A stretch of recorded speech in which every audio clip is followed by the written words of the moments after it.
Bonjour et bienvenue dans ce nouveau débat Medfeld sur l'eau et la sécurité alimentaire en Méditerranée. La Méditerranée regroupe la plus grande part de la population mondiale concernée par la pénurie d'eau. Cette ressource naturelle est rare au sud et à l'est de la Méditerranée, dans des régions où la démographie est forte et les besoins indispensables au développement de l'agriculture. Face à la montée des instabilités politiques, sociales, dans les pays de la rive sud, la question de l'eau et de la sécurité alimentaire est plus que jamais d'actualité. Alors, pour animer ce débat, nous accueillons Madame Milagros Kouchoud. Vous êtes présidente de l'Institut méditerranéen de l'eau. Monsieur Guillaume Benoît, bonjour. Vous êtes du ministère de l'Agriculture.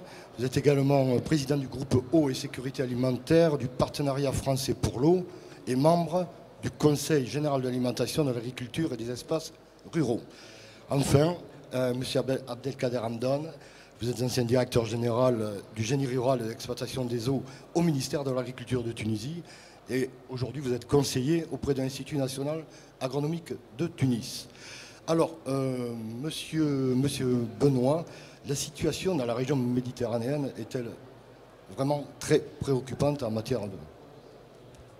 Oui, bonjour et merci de nous inviter ensemble. Je pense qu'on a travaillé depuis des années sur ces questions qui sont importantes pour l'avenir de la région. Elles sont importantes aussi parce qu'au niveau mondial, la question de l'alimentation n'est pas réglée. Il y a eu les émeutes en 2007-2008 qu'on a connues. Certains pays du sud de la Méditerranée ont été touchés. La question de la sécurité alimentaire, ce n'est pas seulement une question de quantité produite par rapport à une demande, c'est aussi une question d'accès à l'alimentation, c'est une question de revenus des ménages.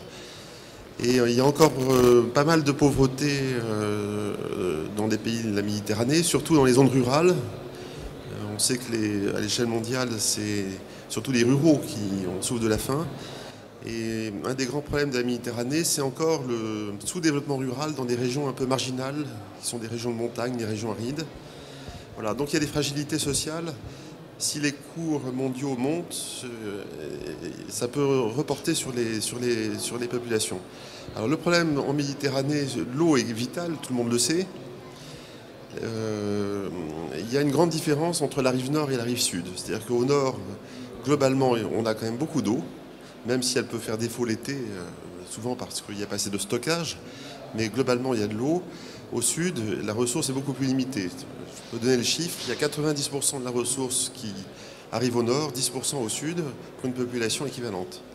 Si on regarde en quantité utilisée par rapport aux disponibles, au nord, on utilise 13% de l'eau disponible. Donc il y a beaucoup de marge de manœuvre. Bon, il y a des différences de pays entre le sud de l'Espagne, c'est pas la même chose que la France. Mais au sud, on utilise l'équivalent de l'ensemble des demandes en eau, c'est 105% des ressources conventionnelles potentielles. Donc il y a vraiment un manque, une pression sur la ressource qui est très importante au sud et qui fait que voilà, il y a des situations il y a une population assez nombreuse par rapport à une ressource limitée. Et donc la question, c'est est-ce qu'on est capable de mieux gérer l'eau pour satisfaire les besoins fondamentaux finalement des hommes. C'est ça le vrai sujet. Ce rapport avec on va dire l'alimentation, plus de 80% de l'eau est consacrée à l'alimentation, je crois. Oui, si on regarde l'eau, il y a deux types d'eau. Il y a l'eau qui va à l'irrigation, puis l'eau pluviale. L'eau, c'est la vie partout. Si on regarde à l'échelle mondiale, 88% de l'eau mondiale utilisée, c'est pour l'alimentation. Il n'y a pas d'alimentation sans eau. Donc la question de l'eau est fondamentalement une question de sécurité alimentaire et vice-versa. C'est-à-dire la question de la sécurité alimentaire est fondamentalement une question d'eau. Voilà. Cependant, mais il y a des différences de situation très importantes dans les régions et au sein même des pays. La situation n'est pas la même. Moi, j'ai vécu 4 ans au Maroc. Dans les zones atlantiques pluviales favorables, c'est pas la même chose que dans les oasis sahariennes. Il y a des différences très importantes dans les territoires. Comme vous l'avez rappelé, c'est un problème au sud de la Méditerranée, alors qu'au nord, ça l'est un peu moins, peut-être en Espagne, mais on abordera ce sujet-là avec Madame Kouchoud. Justement, Madame Kouchoud, quelle est votre vision géopolitique en tant que présidente de l'Institut méditerranéen de l'eau ? Merci aussi pour l'invitation à participer dans cette table ronde. C'est un plaisir de pouvoir partager avec les experts qui sont autour de la table, que je connais, il fait beaucoup de temps. Dans l'Institut Méditerranée, cette question de la sécurité alimentaire, c'est une des questions qu'on étudie, qu'on a fait de travail sur cette question. L'expérience un peu que c'est pas catastrophe la situation de la sécurité alimentaire dans la Méditerranée. C'est une région où vraiment il n'y a pas de l'eau, mais il y a un climat qui facilite beaucoup la production et que c'est un cadeau de la nature pour notre région. Et surtout, il y a une connaissance millénaire de comment on doit travailler, qu'on doit gérer l'eau, qu'on doit gérer la pénurie. Et ça nous donne à la région une expérience qu'on peut être un modèle pour d'autres régions du monde. Mais les questions qu'on a arrivées, je ne dis pas les solutions, parce que chaque pays il y a son solution propre, mais un peu au niveau de la région, on voit qu'il manque changer quelque chose pour pouvoir faire front à les défis qui viennent pour le changement global et pour les choses de le futur. La première chose, c'est connaître vraiment. Il y a besoin, quelquefois, il manque de données réelles de le pays. Quelques pays ne connaissent vraiment qu'est-ce que c'est la situation de son ressource en eau, la situation de son production, quelque façon, les marchés. Il doit étudier la réalité de le pays. Après, il y a besoin aussi de mettre en place ou de modifier beaucoup la législation de le pays. Il manque d'une législation pour tout ce monde de l'eau et de l'alimentation. Mais qu'est-ce qu'il faut faire en matière de législation, justement? Ils doivent faire une législation qui permette vraiment de gérer l'eau et gérer la production agricole. Ils doivent planifier ensemble au niveau national un plan pour l'eau, pour l'agriculture et pour l'énergie. Parce que peut-être que c'est quelque chose qu'on a observé, c'est que beaucoup de fois, on fait un plan national hydraulique sans avoir en compte, par exemple, un plan national énergétique ou fait un plan national agricole sans avoir en compte vraiment les ressources ou sans avoir en compte l'énergie qu'il y a besoin pour la modernisation.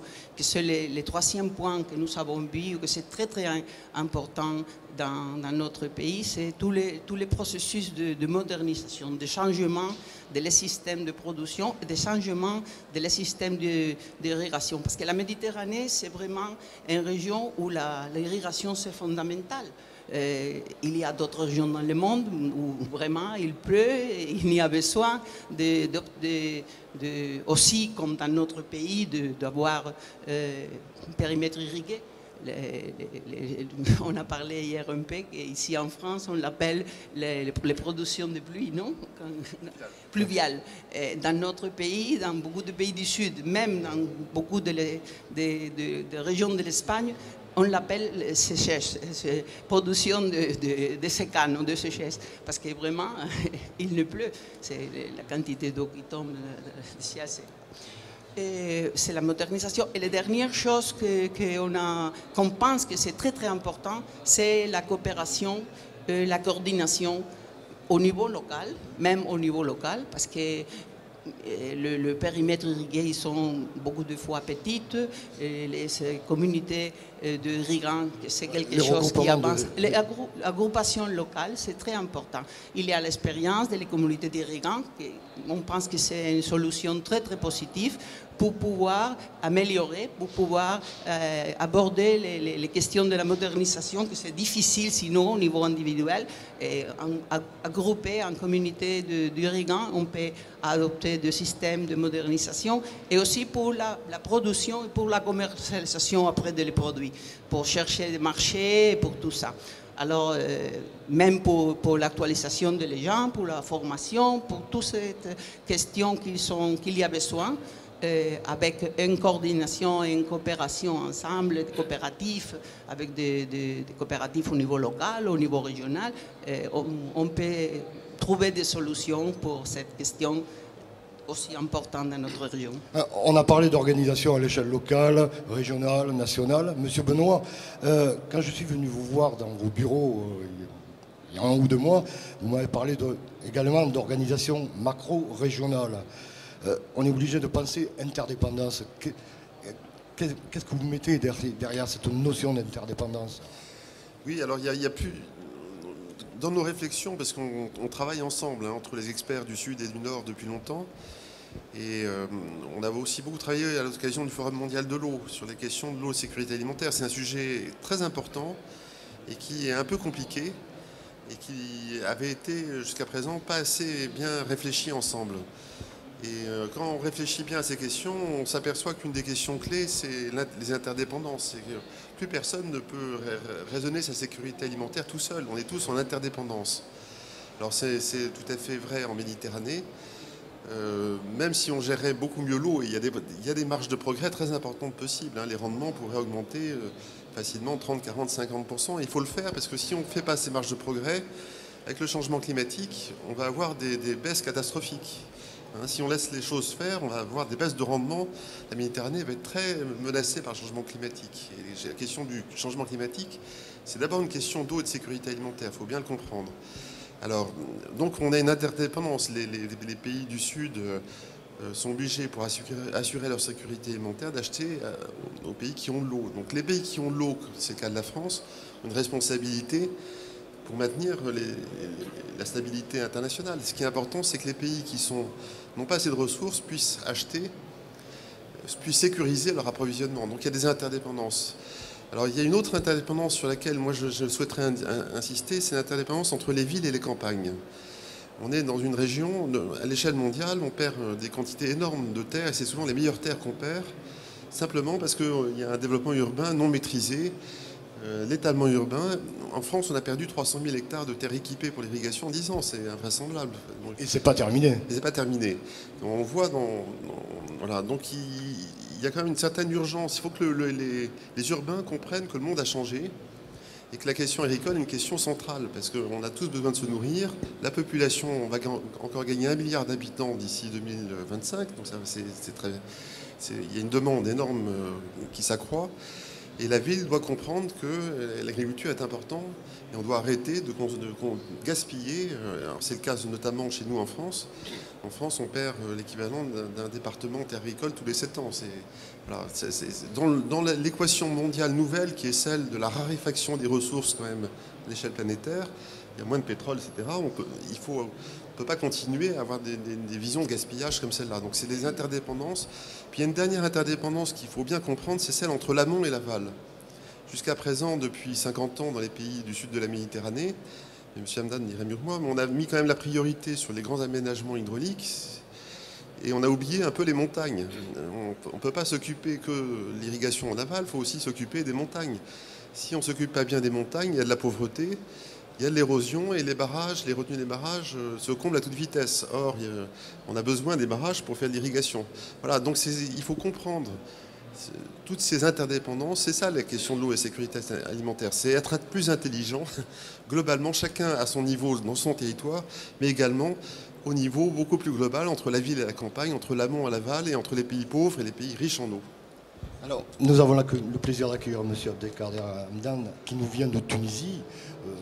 La Tunisie, c'est quand même le symbole de la naissance du printemps arabe, et puis on va quand même resituer bien le problème de l'eau et de la sécurité alimentaire. Le printemps arabe, on sait quand même qu'il est né de cette problématique de facture alimentaire qui ne cesse de croître dans ces pays-là. Quelle est votre vision, vous, en tant que Tunisien, spécialiste de l'eau, de l'eau et de la sécurité alimentaire? Quelle est votre vision à vous? Premièrement, je pense que la révolution, pour le moment, ne s'est pas attaquée à la question de la sécurité alimentaire. Il y a d'autres préoccupations, certainement. Mais elle y viendra. Elle y viendra parce qu'il y a la question de la pauvreté, il y a la question des équilibres, si vous voulez. Pour le cas de la Tunisie, il faut dire que c'est un pays exemplaire en termes de rareté de la ressource. Donc c'est là où il se pose le plus de problèmes. Nous sommes classés presque le 17e pays dans l'échelle de la rareté de la ressource. Mais nous vivons, si vous voulez, grâce quand même à une triade. Il y a l'irrigation, bien sûr, nous essayons de faire un effort et beaucoup de réformes ont été faites. Il y a aussi l'agriculture en sec, comme l'a dit mon ami, si vous voulez, pluviale. Et puis il y a l'eau virtuelle, c'est-à-dire ça tout échangé grâce aux échanges alimentaires entre pays. Le problème, ce n'est pas d'importer, mais avec quoi vous allez importer? C'est ça le vrai problème. Donc il fallait vraiment valoriser les ressources dont on dispose. Par exemple, dans le domaine de l'irrigation, la Tunisie qui consacre 80% de ses ressources pour l'irrigation, il fallait produire des productions de haute valeur ajoutée qui permettent, si vous voulez, d'acheter. Malheureusement, le point faible, c'est que nous sommes pauvres en ce qui concerne l'alimentation de base. Nous importons plus de céréales qu'autre chose. Donc, dans cet équilibre-là, il faut quand même de l'aide internationale. Il faut que le pays aussi arrive à s'occuper du problème de l'agriculture qui ne doit plus être marginalisé aujourd'hui. Donc j'ai confiance, mais en même temps, je dirais, si on n'agit pas aujourd'hui, ça risque d'être impossible demain. Donc pratiquement, le travail doit être fait à l'échelle des pays et en commun au niveau régional. Je pense qu'il y a des grandes possibilités à prospecter et j'ai beaucoup de chance. Alors justement, à l'échelle de la Tunisie, qu'est-ce que vous préconisez aujourd'hui pour améliorer cette accessibilité à l'eau? Voilà. Si au niveau de l'irrigation, le pays s'est engagé dans des réformes très très importantes en termes de lutte contre le gaspillage d'eau à l'échelle des systèmes d'irrigation. L'extension des systèmes d'irrigation économes en eau presque au niveau de 80% des exploitations agricoles aujourd'hui disposent des systèmes économes en eau. Le problème de la tarification, c'est important. Il faut que l'eau soit considérée, ait une valeur pour les paysans. Cette gratuité de l'eau à un prix très bas n'agit pas, si vous voulez, dans le bon sens. Si vous voulez, pour une meilleure sécurité alimentaire. Il y a aussi à responsabiliser les paysans. Et des associations d'usagers ont été bien développées. Vous avez créé des syndicats d'irrigants oui. en France, en Espagne. Presque toute l'irrigation aujourd'hui, c'est géré par Et la révolution a montré quand même certaines faiblesses. Parce que lesquelles? C'est la démocratie. Une association d'usagers, c'est un problème de démocratie. Ce n'est pas une question d'organisation qui va s'occuper des... Et là, le pays devrait travailler aussi dans ce sens-là. Comment responsabiliser le monde rural, si vous voulez. Comment l'aider aussi à se responsabiliser. Ça, je pense. Au niveau de l'agriculture en sec, il y a des grandes possibilités. C'est vrai que le pays souffre, par exemple, en termes de céréales. 16% de nos besoins sont produits lorsqu'il y a une sécheresse. Uniquement 60% lorsque l'année est pluvieuse. Donc pratiquement, nous resterons toujours dépendants. Mais il fallait quand même conserver nos sols, conserver notre eau, essayer d'augmenter les rendements. Donc il y a des grandes chances aussi dans ce domaine-là, au niveau de la sécurité alimentaire. Au niveau de l'eau virtuelle, c'est-à-dire de cet échange avec l'extérieur, c'est vrai, les prix sont en train de flamber, les organisations internationales sont préoccupées, donc pratiquement là, ça nous dépasse, mais il devrait y avoir un certain niveau stratégique produit dans les pays lui-même.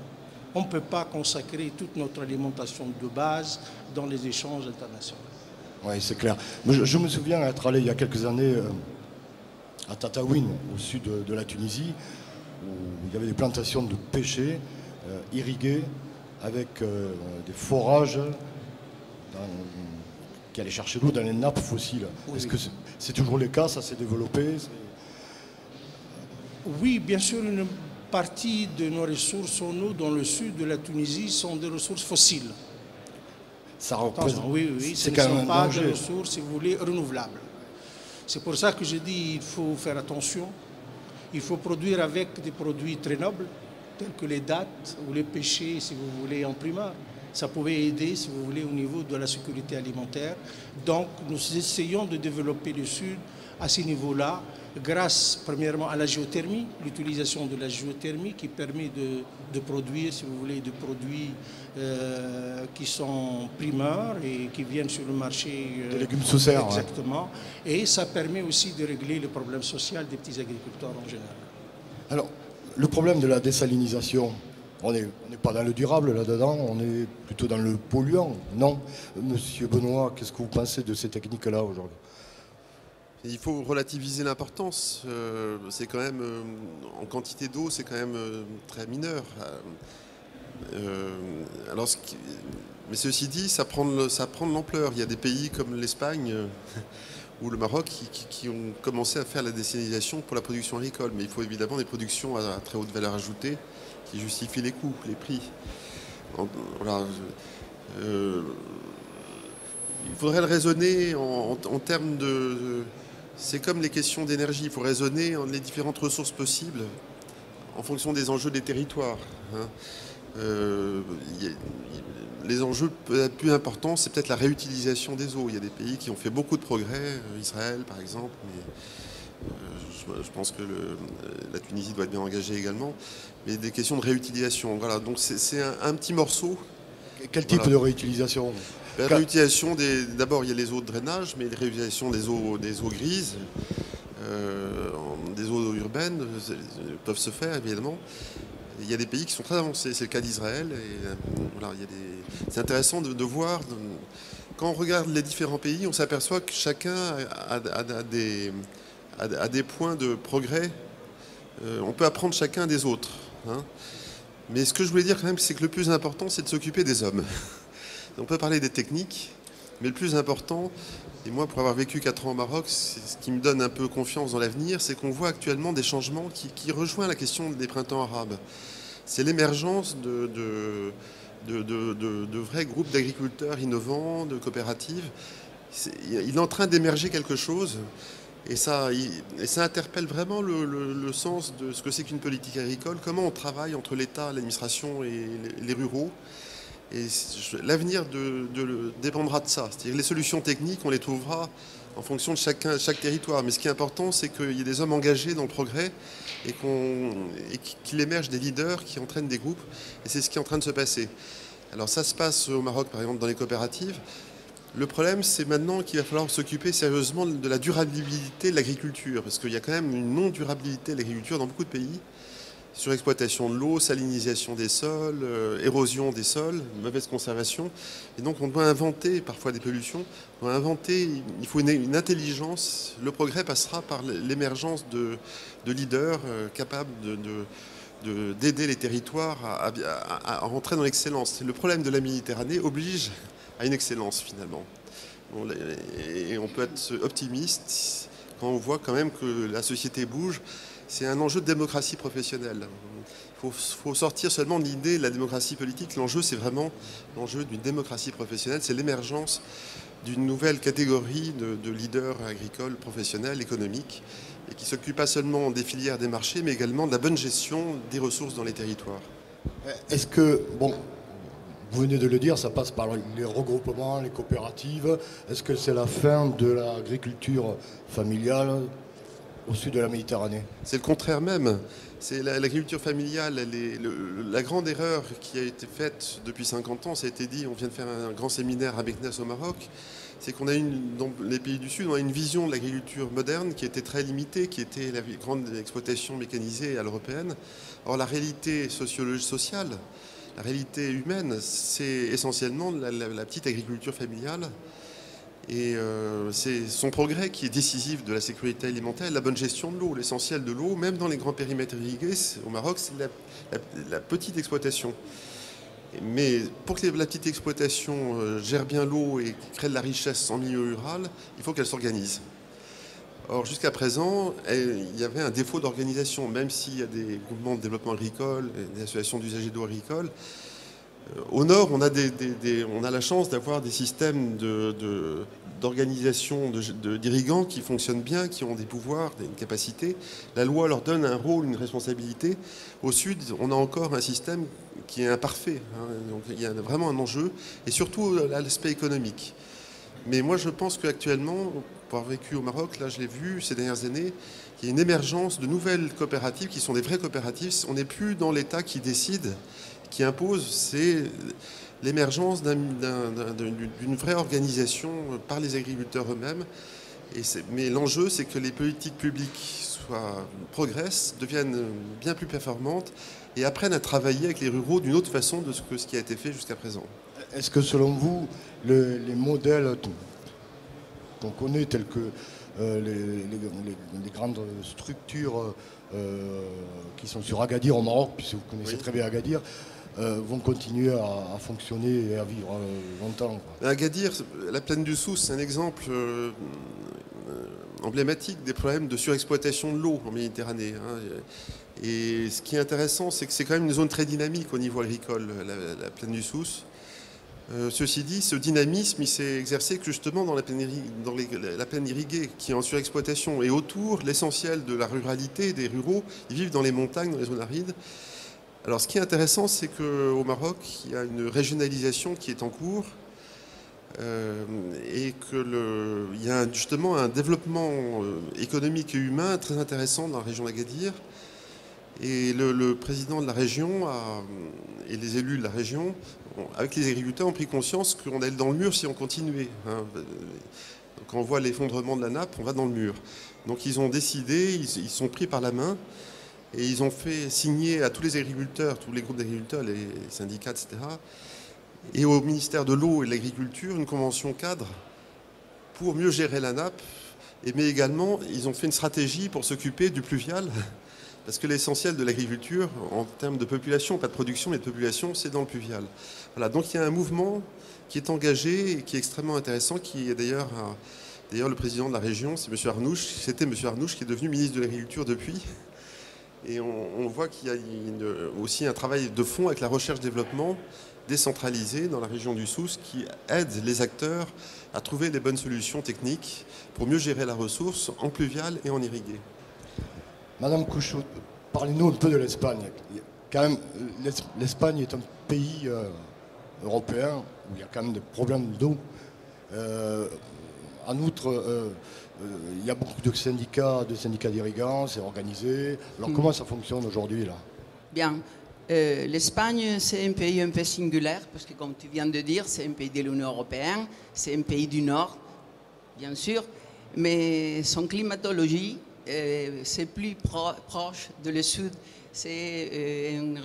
Beaucoup de notre territoire, c'est sèche, c'est semi-aride. Il y a des régions semi-arides et même il y a des déserts. Mais heureusement, puisque fait beaucoup de temps, je pense qu'on a commencé à apprendre de la Méditerranée, de les différentes cultures qu'on a passées sur notre terrain. Et on a commencé à gérer l'eau, on a commencé à faire des structures de gestion et de coopération pour irriguer et pour pouvoir développer et lutter contre la sécheresse. Et dans ces moments, je peux vous dire que, de mon point de vue, il existe au niveau local, au niveau de communauté d'irrigants, c'est une institution qui, dans ces moments, il commence à se développer pour la Méditerranée. On a créé une association de communautés d'irrigants de la Méditerranée spécifique. Et c'est quelque chose que je pense que c'est très intéressant pour pouvoir, comme je dis, résoudre au niveau plus complet le problème que dans des petites irrigants et propriétaires, ils ne peuvent pas résoudre. Aussi, il existe la gestion de l'eau pour bassin, que c'est une autre de les questions importantes, surtout avec la participation de tous les usagers de l'eau, surtout les irrigants aussi. Et de toute façon, dans l'Espagne, il y a beaucoup de territoires que c'est territoire de sèche et qu'il n'y a pas d'irrigation, mais la production, c'est important aussi. De toute façon, la différence, c'est que le 14% de la production agricole, c'est de la surface, le 14% de la surface, c'est irrigué, il produit les 60% de la production agricole. Alors, c'est quelque chose que dans les pays méditerranéens, c'est à peu près les mêmes quantités. C'est pour ça qu'on a fait un effort grand de transformer les sèches en irrigation. Alors, on a fait le transfert d'eau, on a fait la dessalement. Tu as demandé avant qu'est-ce qu'on pense de dessalement. Le dessalement, c'est la solution finale. Quand il n'y a pas autre possibilité de trouver l'eau, il doit la chercher dans la mer. C'est une fuite en avant et que c'est quand même pas terrible pour l'environnement. Oui, mais ce n'est pas l'unique solution. Nous pensons, et je pense que dans mon pays et dans beaucoup de pays aussi, même la Tunisie et même le Maroc qui a opté aussi pour le dessalement, on doit faire ce qu'on appelle les cocktails de l'eau. Pour irriguer. C'est bon, le cocktail. C'est un cocktail qui tu dois prendre l'eau dessalée, l'eau traitée, l'eau réutilisée. La réutilisation, c'est fondamental. Par exemple, en Espagne, dans la région de Murcia, les 100% de l'eau est réutilisée. On ne perd une goutte. C'est bon. Mais pour pouvoir utiliser l'eau, il y a besoin d'avoir de législation très spécifique pour la qualité de l'eau, parce que sinon, vraiment, on peut arriver à un problème, pas de sécurité alimentaire, de sécurité de santé. Alors, ça, c'est une question qu'il doit avoir en compte. Il doit avoir une législation très consensuée, adaptée à les pays, mais vraiment dure pour l'emploi de l'eau réutilisée. Et aussi l'eau de la nappe, par exemple. Mais il y a des régions dans l'Espagne aussi où la nappe est fossile, où la nappe, il y a le problème de l'intrusion marine. Et la nappe, il y a de sel, et alors il doit faire le dessalement, pas de l'eau de la mer. Il y a des plans pour traiter l'eau souterraine. On prend l'eau des sols, mais après on doit faire un traitement pour pouvoir l'employer pour l'irrigation. Et avec toutes ces différentes origines de l'eau, on peut arriver à trouver une eau de bonne qualité, de point de vue de qualité pour la santé, de point de vue de qualité pour les plants, et obtenir des produits pour l'alimentation. Ça, c'est un peu... D'accord. Vous avez parlé de Murcia tout à l'heure. Oui. J'en profite pour annoncer le prochain forum de l'eau qui merci. aura lieu à Murcia au mois de novembre de cette année. De cette année, oui. C'est la préparation qu'on va faire la région de la Méditerranée pour la participation à l'effort de Corée de l'année prochaine. On va avoir un forum de l'eau similaire à les grands forums mondiaux, mais de notre région, avec les questions spécifiques de la région. Oui, si je Monsieur Benoît. Juste pour signaler que l'année prochaine, il y aura le sommet climatique à Paris, et que la question du climat est très liée à l'eau et à la sécurité alimentaire, et que c'est un sujet sur lequel on veut travailler, notamment pour le Forum mondial de l'eau. Et je pense qu'on organisera l'année prochaine en France un séminaire avant le sommet de Paris sur ces questions-là. Non, on est dans les annonces, notez-le dans les agendas. Donc, je vais reprendre des termes que vous avez utilisés lorsque je suis venu vous voir. L'eau, c'est pas que l'eau potable ou celle des rivières. Je me souviens, la ville doit reprendre conscience qu'elle dépend de la campagne. Alors, vous avez parlé de l'organisation au Sud-Méditerranée. Il semblerait quand même que la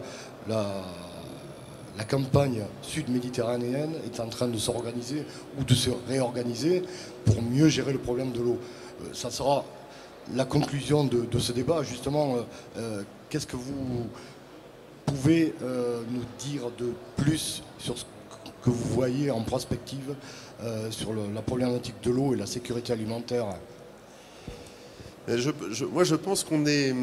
Malheureusement, ce n'est pas encore fait. Il y a quand même une propension générale à oublier que l'importance de la campagne est l'agriculture. On est quand même dans une... nous, on est des gens qui sont d'agriculture, donc on est convaincus. Et ici, tout le monde, je pense, au Salon Medfeld est convaincu. Mais dans la société, d'une façon beaucoup plus globale, c'est pas du tout évident. Quand on regarde ce qui s'est fait depuis 30 ans, on ne s'est pas bien occupé... dans beaucoup de pays, notamment en Afrique, toute l'Afrique, on a eu quand même plutôt un abandon des politiques agricoles. On a eu des politiques d'irrigation, mais on ne s'est pas vraiment occupé du développement agricole. Et aujourd'hui, on gaspille, comme je le disais, dans les pays riches d'Europe, des États-Unis, etc. Donc on gaspille quand même nos ressources. Donc il faut quand même prendre conscience qu'on a changé d'époque avec la crise de 2007-2008. La production mondiale a du mal à suivre la demande qui explose parce que la population augmente beaucoup et parce qu'il y a 500 millions de Chinois et d'Indiens qui aujourd'hui ont des standards de vie au niveau européen, qui veulent manger de la viande comme nous. Voilà, donc il y a une demande très importante. Et on a quand même des gros problèmes de gaspillage de ressources, de mauvaise gestion des ressources. Il faut s'occuper des ressources rurales. Voilà. Il y a besoin de s'occuper sérieusement des ressources rurales. Et les urbains doivent comprendre que les politiques agricoles sont fondamentales. Et on a besoin de soutenir le milieu rural beaucoup mieux que ce qu'on fait, à mon avis. Et c'est vrai dans tous les pays. C'est vrai en Tunisie aussi, monsieur Hamdan? Oui, je pense, oui. Alors, on a évoqué un peu le problème du dessalement. Moi, j'ai dit, même si le dessalement va venir un jour, c'est certain, je préfère sincèrement ne pas l'utiliser parce qu'on gaspille beaucoup d'eau. Et puis c'est pas durable. Oui, oui, on est en train de gaspiller beaucoup d'eau. Ce n'est pas la peine encore d'ajouter, si vous voulez, du gaspillage économique dans le cadre du dessalement. Mais il y a certainement au niveau de l'eau potable, si vous voulez, au niveau de l'agriculture, et ça a été quand même une des remarques de mon collègue, c'est qu'il y a beaucoup de choses à faire en termes de potentialité. Nous n'avons pas, la Méditerranée n'a pas atteint toutes les potentialités, si vous voulez. Le gaspillage alimentaire, on ne l'a pas évoqué. Nous sommes en train de gaspiller beaucoup de choses, si vous voulez, au niveau des ressources et au niveau, même si vous voulez... Donc, il y a beaucoup de choses à faire dans le monde méditerranéen, mais dans l'ensemble, on ne peut pas dire que c'est catastrophique. Donc c'est une note d'espoir, Madame Couchoud. On va vous donner le mot de la fin en tant que présidente de l'Institut méditerranéen de l'eau. Bien, je suis très optimiste. Peut-être que pour ça, je vois l'avenir dans la Méditerranée sans problème. Je commençais pour dire ça quand je commençais la table ronde. Je pense que, comme on a vu, il y a des choses à faire, bien sûr. Et il y a de convaincre la société que c'est possible que tout le monde il habite dans la ville. Et dans la Méditerranée, c'est quelque chose que dans les dernières années, tout le monde allait à la ville et à la côté de la mer.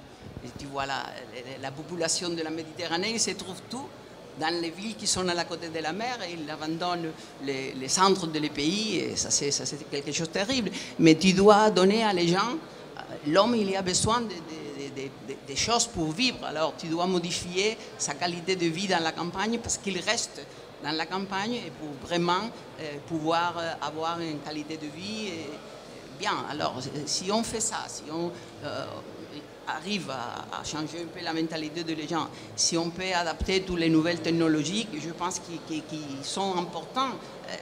Quand je parle de l'Espagne, on a fait une économie vraiment impressionnante. Les 80% de l'eau employée pour l'agriculture, on a passé à les 60%, un 20% en 10 ans.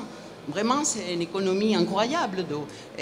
Encore à étudier complètement qu'est-ce que c'est au niveau de l'énergie, au niveau d'autres choses, mais on peut diminuer la quantité d'eau, on peut faire l'économie de l'eau vraiment. Et on peut surtout, je suis d'accord avec toi, les gaspillages de l'alimentation, les quantités de produits qu'on ne profite pas. Alors ça c'est une autre chose qui doit changer un peu la mentalité. Alors il y a beaucoup de choses à faire sur modifier un peu la conception de ce qu'on doit faire pour l'avenir. Mais je suis optimiste. Je pense qu'on va arriver dans la Méditerranée, pour moi, la sécurité alimentaire dans le futur est claire. Comme je viens de dire, c'est une région privilégiée.